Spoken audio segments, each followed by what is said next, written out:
ಮಗ ನಮ್ಮ ಟೀಮ್ ಇಂಡಿಯಾದ ಮಾಜಿ ಕ್ರಿಕೆಟರ್ ಆದಂತಹ ಅಂಬತಿ ರಾಯುಡು ಅವರು ನಮ್ಮ ರೋಹಿತ್ ಶರ್ಮಾ ರಿಲೇಟೆಡ್ ಆಗಿ ಒಂದು ಬಿಗ್ ಸ್ಟೇಟ್ಮೆಂಟ್ ಕೊಡ್ತಾ ಇದ್ದಾರೆ. ಏನಪ್ಪ ಅದು ಬಿಗ್ ಸ್ಟೇಟ್ಮೆಂಟ್ ಅಂತಂದ್ರೆ, ರೀಸೆಂಟ್ ಆಗಿ ನಮ್ಮ ಮುಂಬೈ ಇಂಡಿಯನ್ಸ್ ಅವರು ನಮ್ಮ ರೋಹಿತ್ ಶರ್ಮಾದ ಕ್ಯಾಪ್ಟನ್ಸಿಯಿಂದ ಇಳಿಸಿ ಹಾರ್ದಿಕ್ ಪಾಂಡ್ಯನ ಕ್ಯಾಪ್ಟನ್ ಆಗಿ ಡಿಕ್ಲೇರ್ ಮಾಡಿರೋ ವಿಚಾರ ನಿಮಗೆ ಗೊತ್ತಿರುತ್ತಾನೆ. ಇದರಿಂದಾಗಿ ನಮ್ಮ ರೋಹಿತ್ ಶರ್ಮಾ ಅವರು 2025 ಮೆಗಾ ಆಕ್ಷನ್ ಅಲ್ಲಿ ಏನಾದರೂ ಇವರು ಆಕ್ಷನ್ಗೆ ಬಂದರು ಅಂತಂದ್ರೆ ಯಾವ ಟೀಮ್ ಬೇಕಾದ್ರೂ ಇವ್ರನ್ನ ಪಿಕ್ ಮಾಡಿ ಹಾಗೆ ಇವ್ರನ್ನ ಕ್ಯಾಪ್ಟನ್ ಆಗು ಕೂಡ ಡಿಕ್ಲೇರ್ ಮಾಡ್ತಾರೆ, ಹಾಗೆ ನಮ್ಮ MI ಚೆನ್ನಾಗೇ ನೋಡ್ಕೊಳ್ತಾರೆ ಎಂಬ ಒಂದು ಬಿಗ್ ಸ್ಟೇಟ್ಮೆಂಟ್ ಕೊಡ್ತಾ ಇದ್ದಾರೆ ಗೆಳೆಯರೆ. ಹಾಗೆ ನೆಕ್ಸ್ಟ್ ಅಪ್ಡೇಟ್ ಬಂದು ನಮ್ಮ ಕೋಲ್ಕತ್ತಾ ನೈಟ್ ರೈಡರ್ಸ್ ಕಡೆಯಿಂದ ಒಂದು ಬಿಗ್ ಅಪ್ಡೇಟ್ ಬರ್ತಾ ಇದೆ ಗೆಳೆಯರೆ. ಏನಪ್ಪ ಅದು ಬಿಗ್ ಅಪ್ಡೇಟ್ ಅಂತಂದ್ರೆ, ಅವರ ಮಾಜಿ ಕ್ಯಾಪ್ಟನ್ ಆದಂತಹ ನಿತೀಶ್ ರಾಣಾ ಅವರು ಡ್ಯೂ ಟು ಸಮ್ ಪರ್ಸನಲ್ ಇಂಜುರಿಯಿಂದಾಗಿ ಅವರು ಟೀಮಿಂದ ಹೊರ ಉಳಿದಿದ್ರು.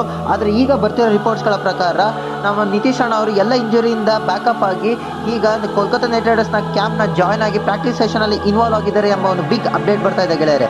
ಸೊ ಈ ವಿಡಿಯೋಯಿಂದ ನಿಮ್ಗೆ ಏನಾದ್ರು ಸ್ವಲ್ಪ ಇನ್ಫಾರ್ಮೇಷನ್ ಸಿಗ್ತಾರೆ ದಯವಿಟ್ಟು ನನ್ನ ಯೂಟ್ಯೂಬ್ ಚಾನಲ್ನ ಸಬ್ಸ್ಕ್ರೈಬ್ ಹಾಗೆ ಸಪೋರ್ಟ್ ಮಾಡಿ ಅಂತ ಕೇಳ್ಕೊಳ್ತಾ ಈ ವಿಡಿಯೋನ ಇಲ್ಲಿಗೆ ಮುಗಿಸ್ತಿದ್ದೇನೆ. ನಮಸ್ಕಾರ.